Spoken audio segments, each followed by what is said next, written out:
Okay, Chevra. Thank you everybody for joining us today. I know that a lot of guys were there and we didn't get a proper recording, so we are recording it now. This is Thursday night's Shir. Today's Shir is a schis for Akiva Simcha ben Fega, for Zigo Hagen for Chav Basmem, Ahuv Basmem, and Davidari ben Penina Peril. We are starting from Chof Hemid Beis, midway down. The first word on the line is Mar, and really we're starting from the second word, which is Va'amar Rabbi Abba Bar Zav Da'amarav. So here we go. Again, congratulations for the winners, Moshe Newgarten and Yuli Teitelbaum. And Mitzvah we're going to get them their 250 winnings. I think Kinyan Masechta is doing the raffle today, so we will keep you all posted. My apologies. Here we go. V'amar Rabbi Abba Bar Zav Da'amarav. Rabbi Abba Bar Zav said the name of Rav. Avil Chayiv B'Sukkah, and Avil is Chayiv in the Sukkah. Pshita, it's simple, meaning, like we explained, why is he telling me that Avos Chayav in the Sukkah? We know that he's Chayav in the Sukkah because a few lines ago, he said that Avos Chayav become mitzvah somewhere b'Torah, which includes the Sukkah. So Pshita, it's simple. So we're going to say, no, I may have thought that this is different. Why? There's maybe a separate carve-out for an Avel with the Sukkah.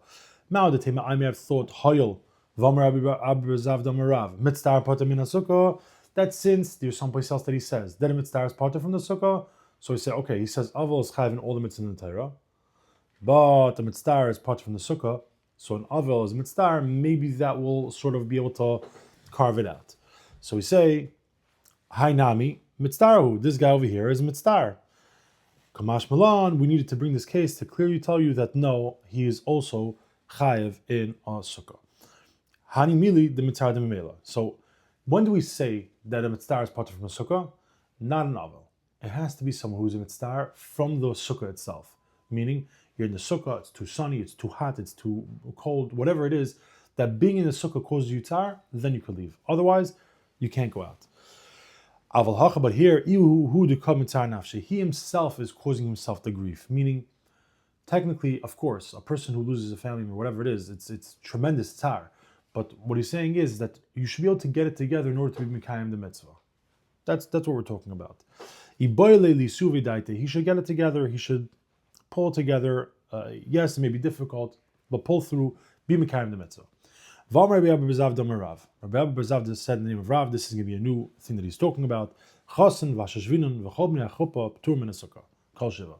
A chasen, his entourage, and all the people that Bnei Chuppah, all the people that are involved in his simcha, are parted from the sukkah all 7 days. Now the Gemara is going to ask, my time, what's the reason? Why are they all parted from the sukkah? He's going to answer very simple. Mishum the bol the michti, because they have a mitzvah of rejoicing, meaning there's a mitzvah of simchas chasen and kala. Now you're coming into be mesamech chasen and kala. Perhaps you don't have to be mekayim the mitzvah of sukkah. And just so you understand, they used to have parties for 7 days. The whole Sheva Brachos that we have now, we have, yes, you go to one night here, one night there, this person's hosting, you have the Sheva Brachos. But back then, it wasn't like you got into your car, you went home, and the next day you went someplace else. People came from faraway towns, they came to be part of the Simcha, they were there, it was a 7-day party. So, all those people that came for it, they're part of the Bnei Chuppah, they don't have to, they should be pater. Reason being, because they're being Mesamech to Chasen Kala.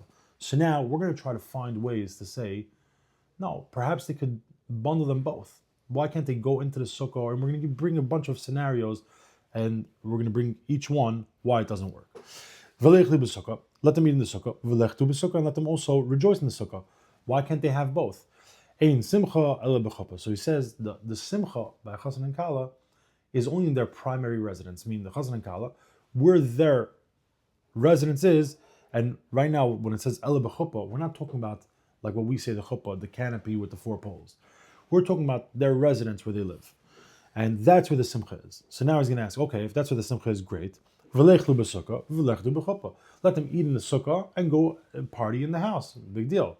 So comes simple answer. In simcha, ala b'makom suda. What do you mean? How are you going to party if there's no food, whatever? The simcha is in a makom suda. So now he says, okay, let's put them both together. Let the chasen and kala move their primary residence and call it in the sukkah. So now comes Abai and Rava, the Amiram, and they're saying, no, this doesn't really work. Abai Amar doesn't work Mishum Yichud because Yichud. Rava Amar and Rava says Mishum Tzar Chasen. because the chassan has a tsar. So now we're going to ask, okay, what's the difference between the yichud or tsar chassan? My benayu, what's the difference between them? Ika benayu, the shchichi inshi, the nefiki, va'ayli lahasam. The difference is if this is a scenario where many people are showing up. Now why? Just so you understand that the way they used to have the sukkahs, and Rashi says that they would put the sukkah on top of the roof. So you had like a little apartment, whatever it was, and the sukkah would be on top of the roof. Now, if the sukkah was on top of the roof and not a lot of people came by coming in and out, what happens? Let's say the chassan needs to go use the restroom. He leaves, his kala is there, and perhaps she could be there with one other person. It's a problem of yichud. However, if a lot of people come by, coming and going, then that problem is not there because there's no yichud because everybody knows people are coming and going. So that's going to be the difference between them. So you say like this: according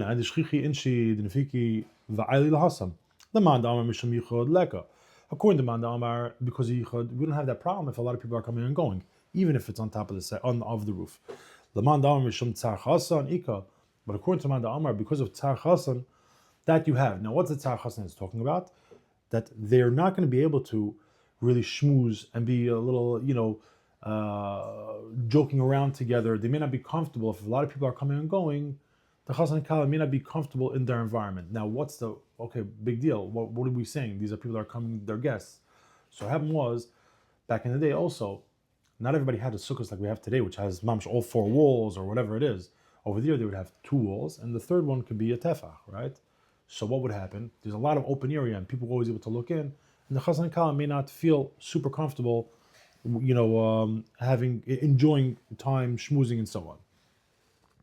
So that's why Rava says it would be no good. Amar Bzer says, "Ana achli b'sukkah v'chadi b'chuppah." So now we were trying to bring a case where you eat in a sukkah and go into the chuppah. Comes Bzer and says, "By me, that's what we did." And what? And I was super happy that we did it because I was mekayem all the mitzvahs. Anachli b'sukkah, I ate in the sukkah. V'chadi b'chuppah, and I rejoiced in the chuppah. V'kol shekain d'chadi libai, and even more so, my heart was so overjoyed. D'ka'avid natarti, that I did both. Tanu Rabbanan. So this, now we're going to a new thing. Once we're talking about, not a new thing, we're continuing, but once we're talking about the chazan shashvinan, we're adding more. Tanu Rabbanan, the Rabbanan learned. Chazan v'shashvinan, v'chol b'nei ha'chuppah, p'tur min ha'tfila, u'min ha'tfilin, v'chayav mikriyashma. A chas and his entourage and all the people of the chuppah are parted from tefillin, but they're having kriyashma. Now, interesting point. Rashi says, why are they parted from all these things? So if you look at p'tur min tefillah, the by kavana, they need kavana. Umin tefillin, bishum de shchicha, shikras v'kas rosh. What happens if you're partying by chas and kala? You're drinking, you're getting drunk, you're having kas rosh. So we don't want you to have tefillin, and because of that, they're parted. But the chayav kriyashma, reason being because the mitzvah of kriyashma, and Rashi explains, is just the first pasuk. That's the whole mitzvah. The mitzvah is, the ikar mitzvah is the first pasuk. So you could get, even if you're drunk or very high, you could get into the zone for a few seconds to have kavanah in kriyashma. So we say v'chayav kriyashma, the chayav kriyashma. Misham Rabbi Shila, he adds, amru chasan pater v'shvinam b'chol b'nei ha'chuppah chayavin. That no.